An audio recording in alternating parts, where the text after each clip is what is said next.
अस्सलातु वस्सलामु अला सय्यिदिल मुरसलीन अम्मा बाद फ़ौज़ु बिल्लाहि मिनश शैतानिर रजीम बिस्मिल्लाहिर रहमानिर रहीम।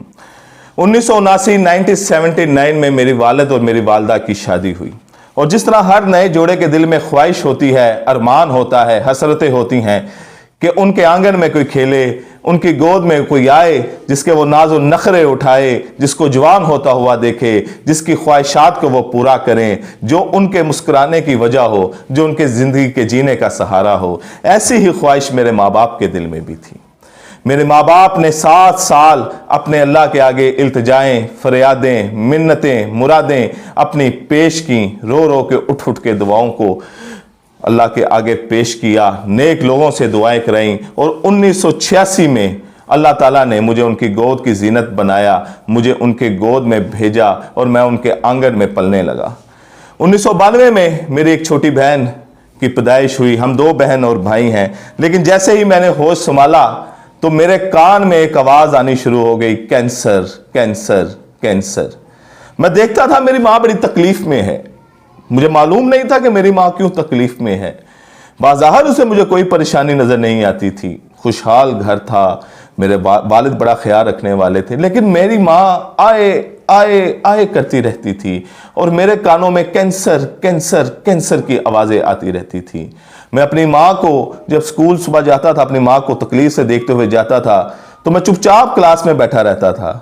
बच्चे खेल रहे होते थे, लेकिन मुझे मेरी माँ याद आ रही होती थी कि कब इस कैद खाने की घंटी बजेगी और मैं दौड़ के अपनी माँ के पास चला जाऊंगा।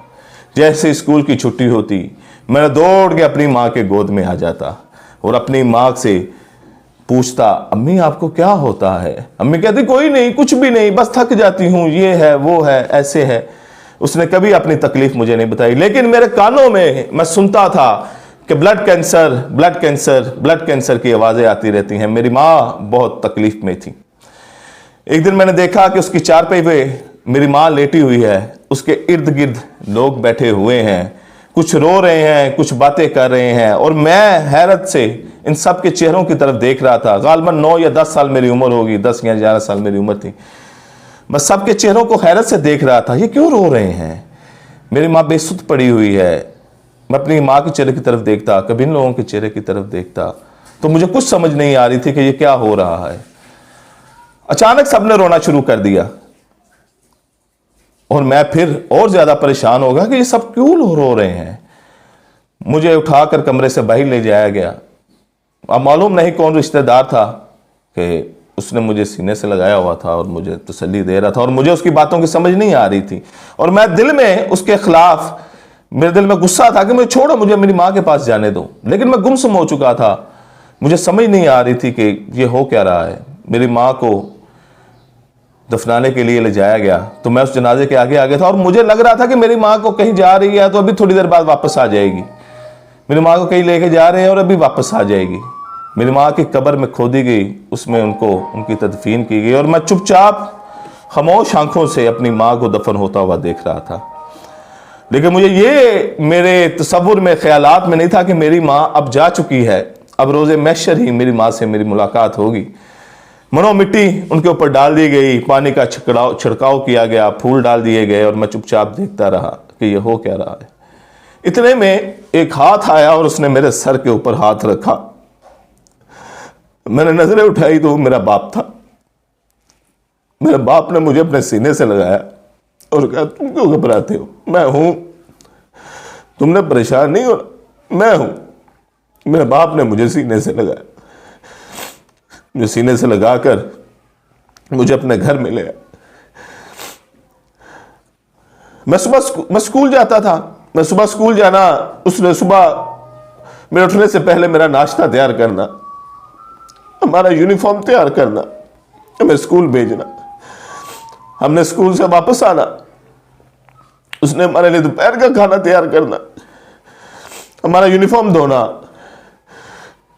ट्यूशन के कपड़े इस्त्री करने, ट्यूशन भेज देना, रात को अपने आना। वो काम से थका टूटा चूर होके आता,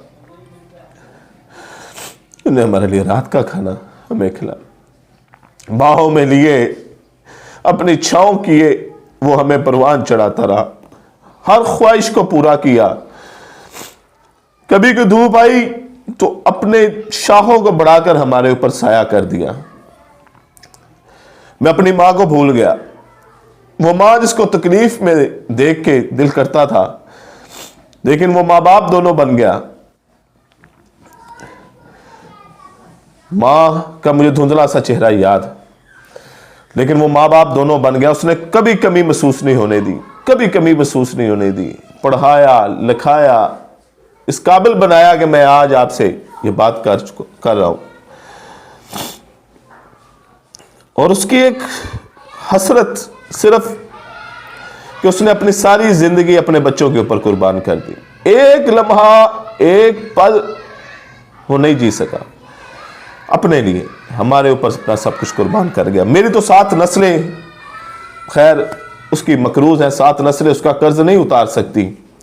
और अगर रोज़े महशर अल्लाह ताला ने मुझे बख्शा, अगर रोज़े महशर अल्लाह ताला ने मुझे कहा तू जन्नत में चले जा, तो मैं अपने बाप को लिए बगैर नहीं जाऊंगा इंशाअल्लाह। और मुझे यकीन है, हर शख्स कहता है कि उसके माँ बाप बड़े अच्छे हैं, और हकीकत में माँ बाप बड़े अच्छे होते हैं, क्योंकि इनके बगैर दुनिया उजाड़ बियाबान लगती है, दुनिया में दिल नहीं रखता, रहने को दिल नहीं करता। मेरा बाप मुझे परवान चढ़ाता रहा, तने तनहा तूफानों का मुकाबला भी किया, आंधियों का मुकाबला भी किया, तपती धूप का मुकाबला भी किया, सहराओं का मुकाबला भी किया, अकेला मुकाबला करता रहा, हमारे तक गर्म हवा नहीं पहुंची। मैं अपने बाप की ख्वाहिश को पूरा करते करते जो वो मुझे कहता, और अल्लाह का करम है, अल्लाह का फजल है, अल्लाह की मेहरबानी है कि मैंने हद्दुल मकान कोशिश की है कि उसकी नाफरमानी ना हो, उसकी हुक्म अदूली ना हो, उसके गुस्ताखी ना हो। बहरहाल इंसान एक उसमें बशरी खामियां मौजूद होती हैं, वो जब दुनिया में रहता है तो गलतियां भी करता है, उसमें कमियां कुताइयां पेशियां भी होती है, लेकिन ये दिल बाप की मोहब्बत से लबरेज था। 2 मार्च इसी माह मैं घर आया, 7:30 बजे मेरे वालिद का मुझे फ़ोन आया। देखा जानी वो मुझे कहते थे बेटा कहाँ पे हो? मैं कहा जी मैं ज़रा बाहर हूँ, तो मैं थोड़ी देर तक आऊँगा। उन्होंने कहा चले ठीक है। 6-7 बजे तक मैं अपने ड्यूटी से, नौकरी से वापस आ जाता था, और जब मैं उससे लेट हो जाता था तो वो बेचैन हो जाता था। हालांकि मैं अब जवान हो चुका, सारा कुछ हो, लेकिन माँ बाप एक माँ बाप होते हैं। मैं रात को लेट आता, जो जितना भी लेट आता तो मेरा बाप ही जाग रहा होता था, दरवाजे की कुंडी वही खोलता था। मेरा दिल वहाँ पे बेचैन हुआ और मैंने वहाँ से घर वापस आया, और मैं जब तक अपने बाप को देख नहीं लेता था मेरे दिल को राहत और सुकून नहीं मिलती थी। और मेरा मामूल था कि मैं घर से आता था तो उनके पास बैठता था, और जब तक वो मुझे नहीं कहते थे कि चलो यार सो, तो मैं उनके पास से नहीं उठता था। मैंने देखा मेरे वालिद साहब बैठे हुए हैं, मैंने सलाम किया, उनके पास बैठा, खाना खाया। थोड़ी देर बाद मुझे कहते हैं बेटा मुझे सांस नहीं आ रहा, मुझे बोतल ला के दी, मेडिसिन दी। मैंने कहा हॉस्पिटल चले। पहले एक हॉस्पिटल गए, उन्होंने कहा जितना हॉस्पिटल ले जाए, वहाँ पे गए। वहाँ पे 1 घंटे के अंदर अंदर ही मेरे वालिद अल्लाह को प्यारे हो गए, अपनी जान अल्लाह के सुपुर्द कर दी। मौत एक अटल हकीकत है, और मौत ही इस दुनिया की हकीकत है, बाकी खेल और तमाशा है, बाकी सब, क्योंकि जिसने ये प्रोडक्ट बनाई है, जिसने ये दुनिया बनाई है, उसने खुद कहा है ये खेल तमाशा है, और जो चीज़ बना रहा है वो खुद कह रहा है कि ये धोखे का घर है, ये मकड़ी का जाला है, ये मच्छर का पर है, तो उसके बाद किसी भी दूसरी बात की कोई अहमियत नहीं रह जाती। मेरे बाप ने मेरे हाथों में जान दी, और जब मेरे बाप आए करते थे या कोई इनको तकलीफ होती तो वो आए करते, तो मैं उनसे कहता था कि मुझे आप आए ना किया करें, आप आए करते हैं तो मेरा दिल कट जाता है, मेरा जिगर पानी पानी हो जाता है, मैं आपकी तकलीफ आए नहीं देख सकता। और वही शख्स आपके हाथों में चला जाए, इन्ना लिल्लाहि व इन्ना इलैहि राजिऊन, अल्लाह अकबर, अल्लाह सबसे बड़ा है, और वही हौसला देता है, वही सब्र देता है। आप सब भी मेरी एक फैमिली की तरह ही हैं। मैं आपसे सिर्फ एक ही इल्तिजा है, एक ही दरख्वास्त है, अल्लाह ताला आपके वालिदैन की खैर करेगा। जो आपके वालिदैन, जिन जिन के वालिदैन इस दुनिया में हयात हैं, अल्लाह ताला उन पे अपना रहम फरमाएगा, करम फरमाएगा, फजल फरमाएगा, मेहरबानी फरमाएगा।